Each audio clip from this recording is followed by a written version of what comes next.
Assalamualaikum warahmatullahi wabarakatuh. Salam dan bahagia. Perkenalkan, saya Susilawati. Saya adalah guru produktif di SMK Negeri 4 Garut, calon guru penggerak Angkatan 7 Kabupaten Garut, Provinsi Jawa Barat. Pada kesempatan kali ini, saya akan memaparkan tugas modul 1.1 koneksi antar materi yang merupakan kesimpulan dan refleksi mengenai filosofis Ki Hajar Dewantara dan aplikasinya di sekolah.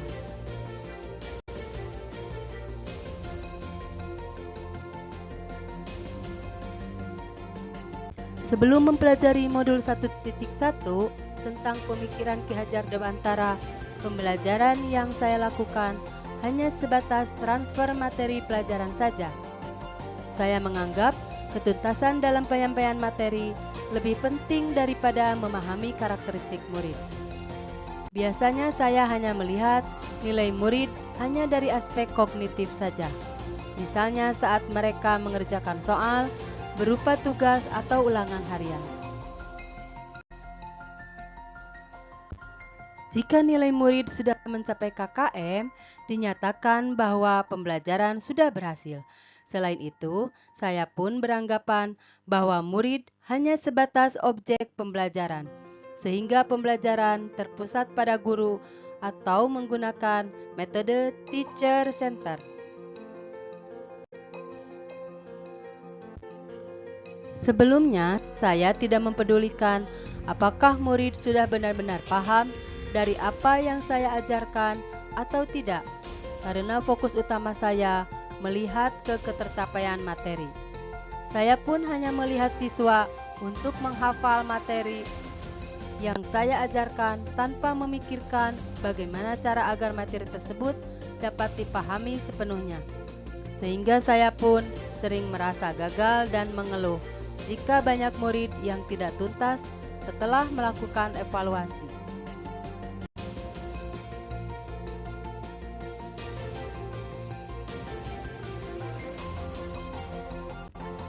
Namun, setelah saya mempelajari modul 1.1 tentang pemikiran Ki Hajar Dewantara, saya menyadari bahwa apa yang saya pikirkan dan saya lakukan selama ini tidak tepat. Adapun kesimpulan dan penjelasan mengenai pemikiran Ki Hajar Dewantara. Yang pertama yaitu tentang trilogi pendidikan yang berupa Ing Ngarso Sung Tulodo, Ing Madya Mangunkarso, dan Tutwuri Handayani. Ing Ngarso Sung Tulodo artinya di depan memberi teladan. Dalam hal ini, peranan guru sangat besar dalam memberikan teladan kepada peserta didiknya. Oleh karena itu, guru harus senantiasa menunjukkan kapan saja dan di mana saja memberikan keteladanan kepada siswanya. Yang kedua, yaitu Ing Madya Mangunkarsa. Artinya, di tengah membangun keinginan, dalam hal ini memberikan motivasi dan memposisikan dirinya seorang guru sehingga dapat menjadi teman dan juga dapat menjadi tempat peserta didiknya berangkat untuk berkembang menuju cita-citanya. Trilogi yang ketiga yaitu Tutwuri Handayani. Maksudnya adalah di belakang memberi dorongan. Hal ini berarti guru harus mendorong peserta didiknya dalam mengembangkan bakat dan minat sesuai yang dikehendaki. Yang kedua yaitu pendidikan yang menuntun.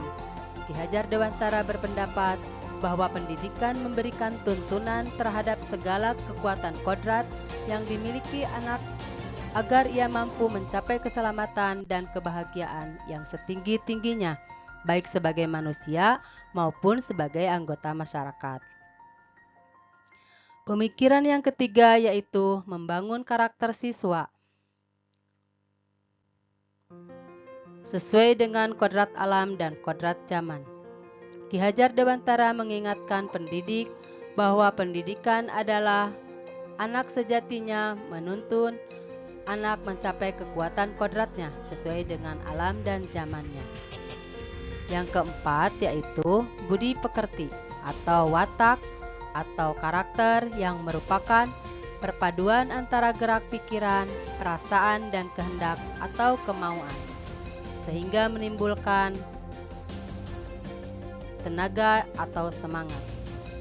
Budi pekerti ini yang dimaksud adalah bahwa pendidikan itu bisa memanusiakan manusia menuju perbuatan yang baik.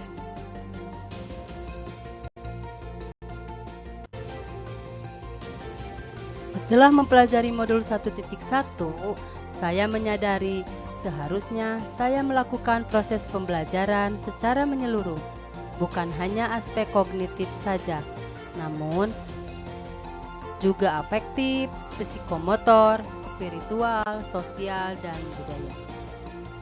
Murid bukan sebagai objek pembelajaran, melainkan subjek pembelajaran. Artinya, murid memiliki kebebasan berekspresi, mengemukakan pendapat, dan berkreasi sesuai dengan metode atau model pembelajaran dan media yang tepat. Guru seharusnya sebagai fasilitator dalam proses pembelajaran.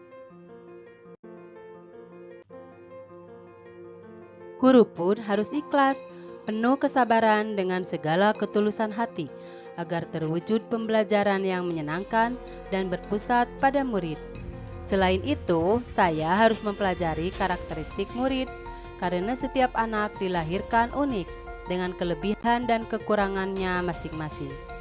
Saya harus menghargai setiap karakter murid, berikan kesempatan untuk mereka tumbuh sesuai dengan kodratnya.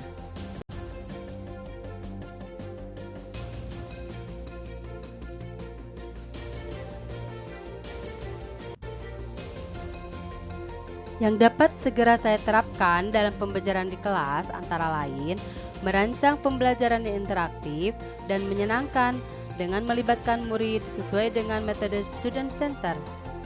Berikutnya saya akan menerapkan pembelajaran abad 21 yang sesuai dengan pemikiran Ki Hajar Dewantara, yaitu berpikir kritis, kreatif, komunikasi, dan kolaborasi dengan berpegang teguh pada konsep memerdekakan anak. Pembelajaran tidak lagi menuntut, tetapi menuntun.